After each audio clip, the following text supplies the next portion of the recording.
Bom dia, tarde, noite, não importa onde você estiver. Bom, hoje eu tô aqui para fazer mais um vídeo para vocês sobre histórias e perrengues, né? Histórias e perrengues que nem sempre são histórias e nem sempre são perrengues, né? Mas de maneira geral, toda vez que eu vou contar alguma coisa da minha vida para vocês, né? Seja isso uma coisa boa ou uma coisa ruim, eu aproveito esse espaço, né? No caso, para estar fazendo vídeo para vocês. E bom, hoje eu pretendo fazer um vídeo sobre como eu aprendi o japonês, né? Bastante gente já me pediu sobre isso, para fazer vídeo sobre isso, inclusive muita gente me pergunta isso até pessoalmente, né? Então eu achei que seria um vídeo interessante para poder estar fazendo para vocês. Mas antes de tudo mais, deixa eu pedir para vocês não esquecerem de curtir, compartilhar, se inscrever no canal, ativar o sininho de notificação para receber a notificação de novos vídeos. Olha a descrição do vídeo que tem informações importantes como onde sou, etc. E também deixe comentários, não só para engajar o vídeo, mas também para deixar esse canal cada vez mais na cara de todos vocês. Aproveitem os comentários para deixar sugestões que eu sempre levo em consideração na hora de criar novos conteúdos, né? Tendo dito isso, então, vou estar fazendo vídeo para vocês e eu espero que esse vídeo ele seja curto, né? Eu aos pouquinhos estou tentando, à medida do possível, né? Fazer vídeos curtos para vocês. E como é que eu vou fazer aqui o thumbnail?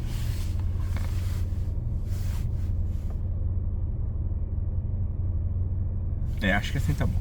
Ficou interessante. E bom, vamos lá a história, né? Basicamente, antes de eu falar como eu aprendi o japonês, eu preciso falar para vocês o quanto eu sabia de japonês quando eu cheguei no Japão. E a resposta nua e crua disso é zero, né? Eu não sabia falar absolutamente nada, né? Quando eu cheguei no Japão, no Brasil, por exemplo, eu não tinha nenhum tipo de contato com o japonês. Eu assistia Jaspion, Changerman, né? Flashman, né? Na televisão, esses desenhos, Jiraiya, né? E como é que fala? As músicas no Brasil, né, eles traduziam, né, esses desenhos, mas as músicas muitas vezes não eram traduzidas, né? Então eu lembro que eu cantava aquilo tudo errado, né? Comprava CDzinho do camelô, né? CDzinho não, era fita cassete do camelô com as músicas e tal.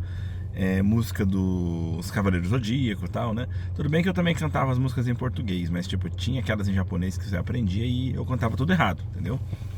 Então eu não sabia absolutamente nada, né? Então quando eu cheguei no Japão, eu lembro que meu primeiro contato com o japonês foi que meu pai me levou para um cinema. E ali naquele cinema eu falei que eu vi que estavam vendendo bebidas e eu queria beber uma coca, né? Aí eu falei pro meu pai, pai, eu quero tomar uma coca, né? E aí ele chegou pra mim, eu tinha 16 anos, ele falou pra mim assim, vai lá, pede lá, né? Eu não, mas eu não sei falar japonês, né? Aí ele pegou, me deu o dinheiro e falou assim, é só chegar lá e falar Kora Shitotsu, né? Que significa uma coca, né? Aí eu fui, né? Ele falou que era só falar aquilo, então eu fui feliz da vida, né? Aí cheguei, Kora Shitotsu, né? Aí a pessoa olhou pra mim, né? E bom, hoje em dia eu sei que o que ela quis dizer pra mim era Saizu dona saimasu. Ou seja, qual é o tamanho? Por que eu sei? Porque toda vez que você pede uma coca no cinema, tecnicamente a primeira coisa que eles vão te perguntar é qual que é o tamanho. Porque tecnicamente tem vários tamanhos, né? Não é só uma coca, né? É o tamanho, né? E aí, na época eu não sabia. Eu entrei em desespero, eu já olhei pra trás, né? Pai, né? Aí meu pai veio e resolveu pra mim, tal, né? E acho que talvez eu até sei que ele me perguntou o tamanho, porque eu acho que meu pai me falou na hora também, né? Mas eu não sabia absolutamente nada. Não sabia falar arigato, que é obrigado, não sabia nada, né? E basicamente eu aprendi, muita gente me pergunta, você foi alguma vez para aquelas aulinhas de japonês que costumava ter de voluntários? Não. Você foi para a escola japonesa? Não, né? Teve contato com japonês no Brasil? Não, né? Basicamente eu aprendi o japonês na raça, trabalhando e conversando com pessoas. Basicamente foi isso, né? E para não falar que não foi só isso, né? Basicamente eu aprendi principalmente, claro, né? Me envolvendo com mulheres. Desde que eu cheguei aqui eu era muito namorador, né?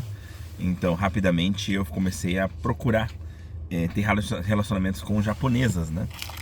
E eu tinha relacionamentos com brasileiras, com filipinas, com russas, romenas, croatas, né? E aí vem o ponto interessante. Com as brasileiras você fala em português, mas com qualquer outra mulher de qualquer outra raça, outra etnia, você acaba falando em japonês. Então ficava todo mundo falando aquele japonês meio errado, mas era o que tinha, né? E assim foi, eu fui aprendendo japonês assim, conversando no dia a dia. E eu fiz amizade com o japonês, né? Inclusive ele gostava muito de jogar videogame, né? E eu também gostava, então a gente ia pros game centers, né? E ele me ensinava muita coisa, principalmente sobre um mangá, as histórias de um mangá que se chama Jojo, né? Jojo no Kimio na Bouken. E eu gostei muito da história, ele me contava a história, né? E eu gostei muito da história, porque, tipo, ela mexe com coisas que eu gosto, que é o tempo, né? Todos os caras do mal dessa história, eles têm, de alguma forma, um controle sobre o tempo. O primeiro malvado, né? O primeiro malvado, que na verdade é da linha Zero, né? Antes de aparecerem os poderes, ele era imortal, então a imortalidade mexe com o tempo. Depois o segundo, além de imortal, ele parava o tempo, que é o Dio, né? Aí depois tem um outro lá que apagava o tempo. Aí a partir daqui eu já não lembro a ordem, tá? Mas tinha um que apagava o tempo, tinha um que voltava no tempo. Cada um fazia alguma coisa relacionada ao tempo, né? Então isso é muito legal. Eu achava a história muito legal. E é complexa, gente. Mas ele ficava lá se esforçando para me explicar aquilo. E eu aprendi muita coisa com ele, né? Então assim, foi assim. Basicamente eu aprendi japonês conversando. Eu nunca estudei. Em nenhum momento. Eu nunca peguei um livro para estudar. Nunca. Nada. Absolutamente nada. E aí as pessoas, como eu falei para vocês, tem muita gente que me pergunta mesmo na vida, no dia a dia, como eu aprendi o japonês, né? E inclusive eu dei algumas palestras sobre isso em escolas, né? De ensino fundamental 2 e tal, né? E também em escolas de ensino médio. E muitos ali, os alunos assim, estrangeiros que às vezes ainda estão aprendendo japonês iam me perguntar, né? Tio, né? Como é que você aprendeu japonês e tal, né?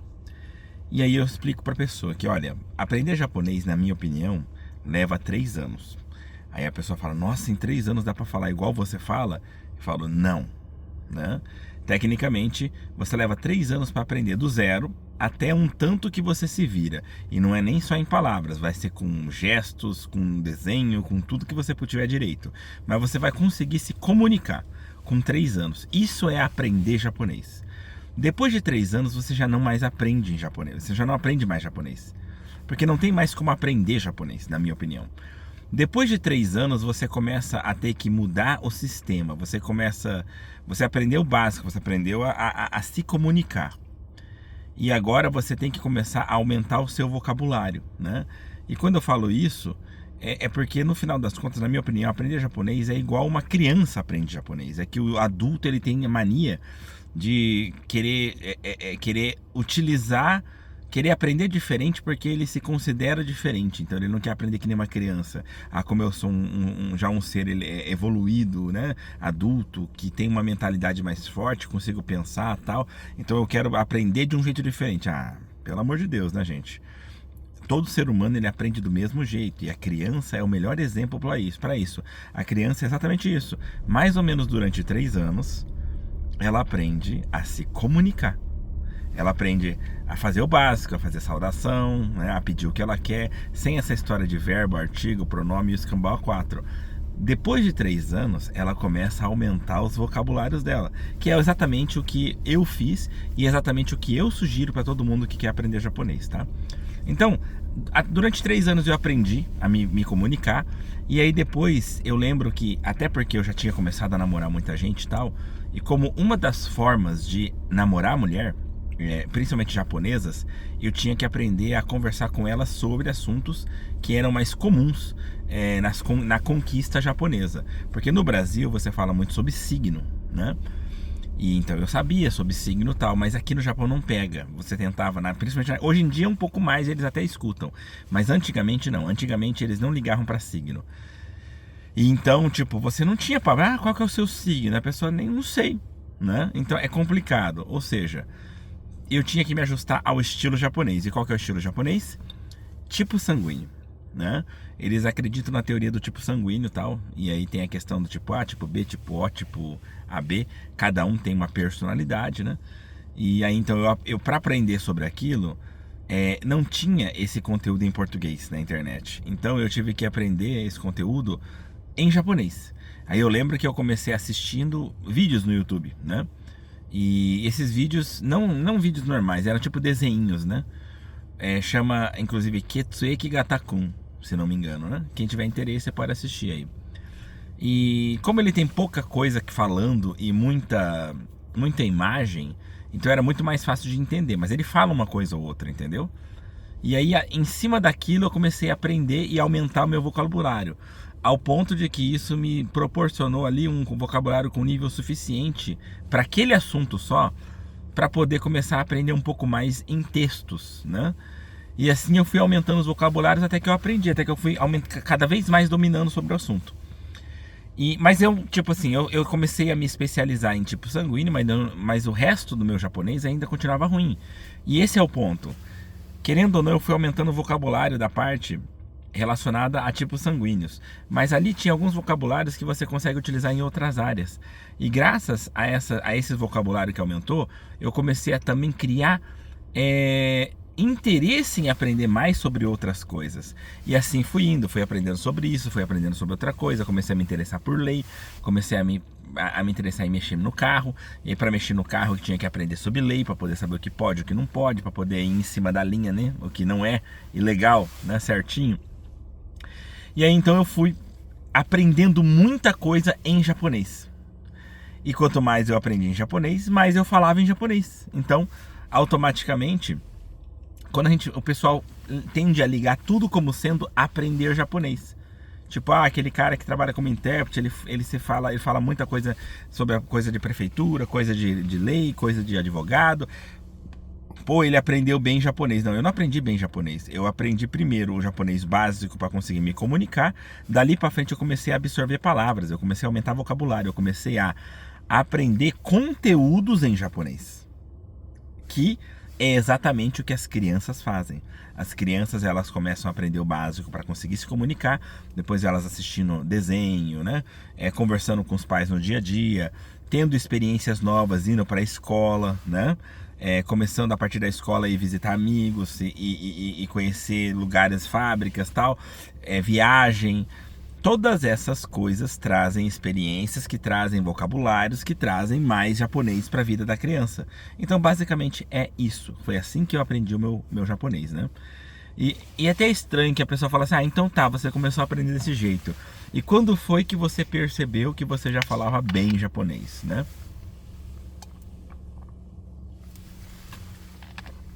Tecnicamente falando, é impossível determinar um momento. Porque quando você percebe que na verdade, você fala assim, nossa, já faz um tempo que eu não sofro com o japonês. Você não percebe essa transição. É mais fácil eu perceber aonde que eu ainda não tinha domínio. Por exemplo, eu tirei minha carteira de motorista no Japão, pelos métodos japoneses, na autoescola japonesa, e na minha época não tinha prova em português, né? Então eu fiz a prova em japonês.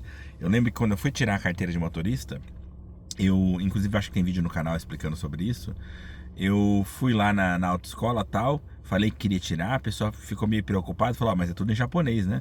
Falei, não, mas tem furigana, né? Que tem os hiragana em cima dos kanji. A pessoa tem, né? Tem nos livros e tem nas provas. Eu falei, então acho que dá pra mim dar um jeito. Falou, mesmo assim, você tem que ler rápido, porque tem um tempo pra fazer a prova. Aí eu falei, mas eu acho que eu consigo. Aí o cara pegou um livro lá e falou assim, lê aí pra mim, né? Aí eu peguei o livro e comecei a ler pra ele. Aí ele deixou eu ler ali alguns parágrafos, né? Depois ele pegou, olhou assim. Não tá muito rápido, mas eu acho que dá. E aí, então, tipo assim, ou seja, na opinião dele, eu tava lendo rápido o suficiente para pelo menos conseguir fazer a prova, né? E tava conseguindo ler, entendeu?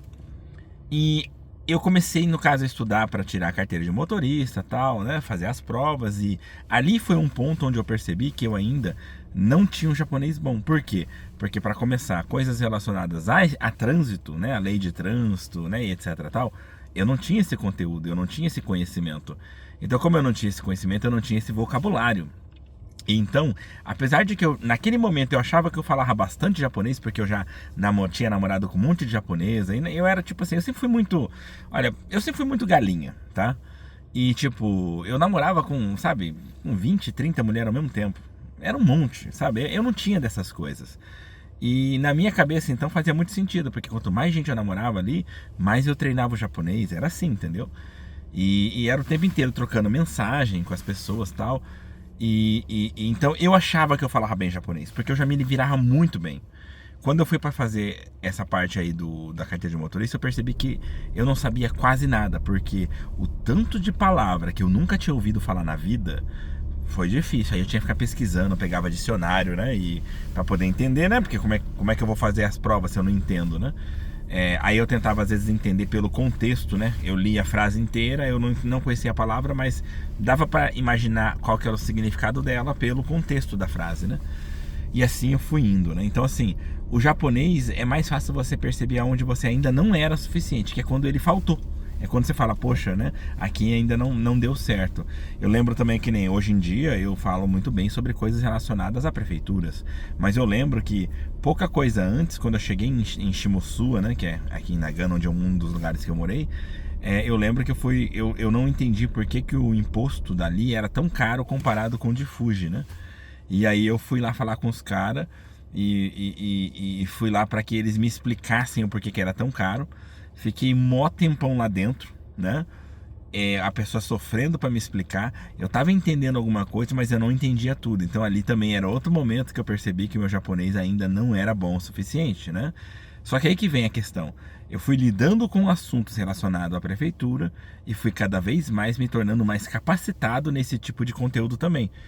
Aí quando você junta tudo isso, toda essa experiência, você tem eu hoje.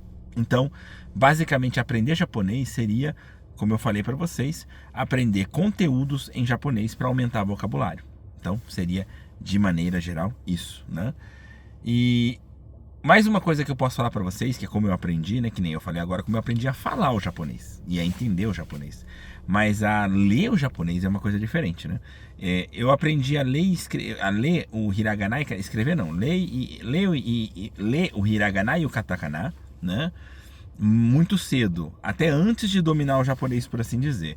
E na verdade é o ideal, você tem que pegar mais ou menos as letras antes. É como eu falei, é igual criança. A criança também aprende a ler razoavelmente cedo, antes mesmo de saber muitas palavras. Por quê? Porque a leitura vai se tornar uma das formas dela chegar em palavras novas, em vocabulários novos, né?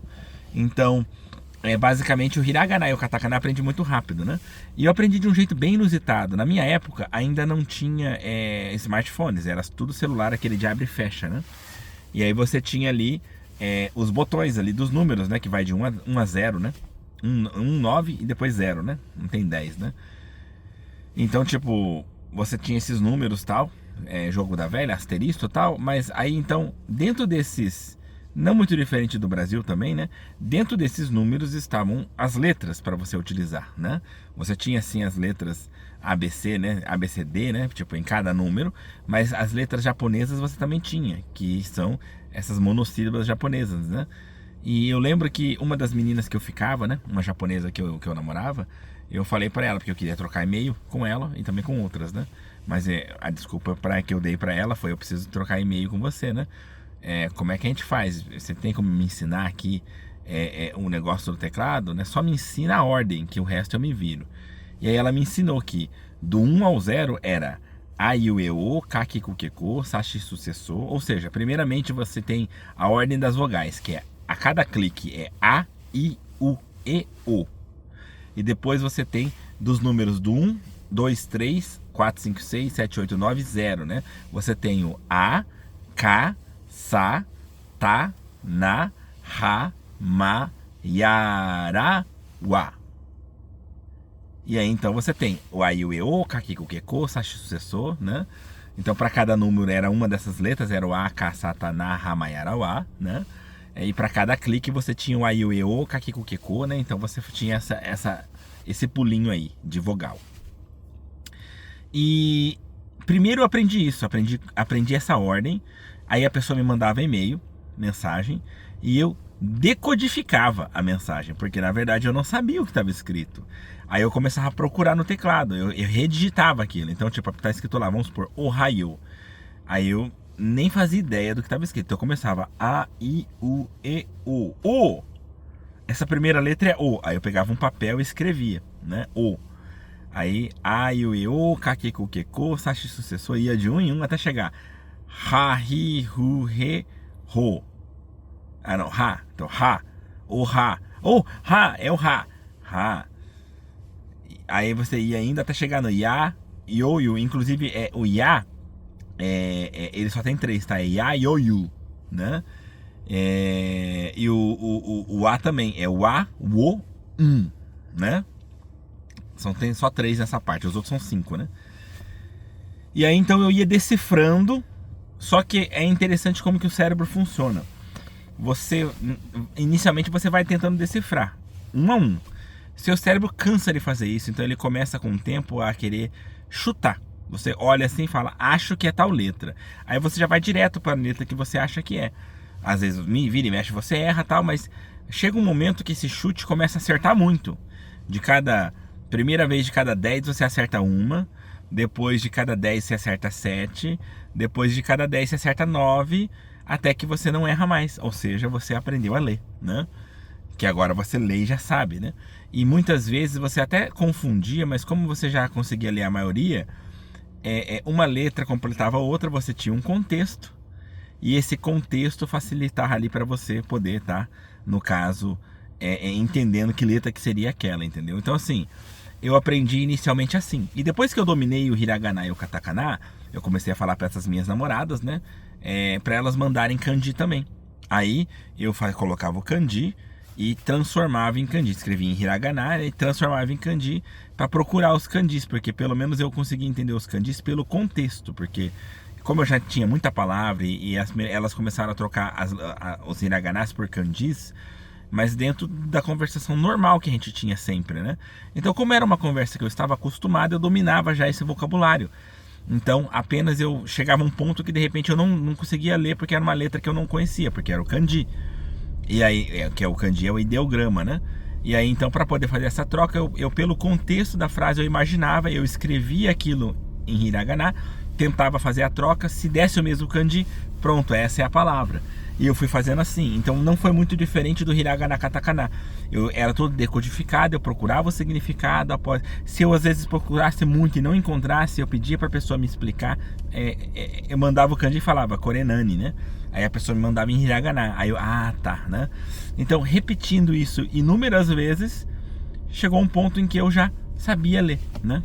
E tal. Uma coisa que eu nunca aprendi foi a escrever, né? Eu tenho que escrever no celular, por exemplo, né? Colocar as letras ali e depois eu copio, né? Eu não consigo de cabeça, exceto hiragana, katakana que eu consigo, mas assim, de maneira geral eu não consigo escrever de cabeça os kanjis, a menos coisas que eu estou muito acostumado, como meu endereço, etc, tal, né? Mas isso por quê? Porque justamente eu falo para as pessoas, você fala assim, eu quero aprender a escrever também. Então você tem que utilizar, você tem que começar, tipo, diariamente começar a fazer anotações em kanji e tal, né? Inicialmente você vai ter que ficar fazendo as anotações e olhando, né, em algum lugar. Mas vai chegar uma hora que você vai fazer de cabeça, você vai lembrar. Então, o importante seria isso, você ficar constantemente usando, que aí com certeza você vai conseguir dominar a escrita também. Sinceramente, eu não vejo motivo para dominar a escrita, eu não acho que é importante, né? Eu quase não uso, né? A maioria das coisas você consegue fazer no computador, você consegue fazer no celular, você não precisa necessariamente escrever em papel, né? E quando tem que escrever alguma coisa em papel, na maioria das vezes é só o seu endereço, o seu nome, coisas básicas, então também não tem muita importância nesse ponto, né? Então, levando tudo isso em consideração, de maneira geral, eu acho que o que eu posso falar para vocês sobre como eu aprendi japonês, acho que seria isso, né? E eu gosto muito de aprender coisas, sabe? Então, tipo, eu comecei a pesquisar sobre leis, sobre carro, sobre tipo sanguíneo, sobre muita coisa, sobre roda. Tudo que eu tenho interesse, eu começo a tentar aprender sobre, né? E como eu tento aprender sobre, eu começo a adquirir cada vez mais vocabulário. E é por isso que hoje em dia as pessoas me olham e falam, nossa, Kenji, você fala muito bem japonês, você fala um monte de coisa tal. Mas não é que eu falo um monte de coisa, é que eu domino muitas áreas, eu aprendi muita coisa em japonês, né? E, por exemplo, um dos meus pontos mais fracos é a parte de médico, por exemplo, né? Eu não conheço muitos termos médicos, né? Nome de doença, etc, tal. Mas não precisa, porque basicamente você tem que entender falar como, por exemplo, sintomas, essas coisas, né? Que o nome você pesquisa na internet, entendeu? E dá certo, né? Então, acho que de maneira geral, o importante a dizer para vocês é isso. Acho que não tem mais nada, né? Acho que com relação a como eu aprendi japonês é só, né? Bom, gente, de maneira geral é isso. A gente se vê então aí pelos caminhos. Não, tô pulando direto, meu Deus do céu, tá difícil. Então, de maneira geral é isso. Não esqueçam de curtir, compartilhar, se inscrever no canal, ativar o sininho de notificação para receber a notificação de novos vídeos. Olhem a descrição do vídeo, tem informações importantes como onde estou, etc. E também deixem comentários, não só para engajar o vídeo, mas também para deixar esse canal cada vez mais a cara de todos vocês. Aproveitem os comentários para deixar sugestões que eu sempre levo enquanto eu na hora de criar novos conteúdos. Sem mais o que dizer, então, a gente se vê aí pelos caminhos da vida. No mais é só. Tchau.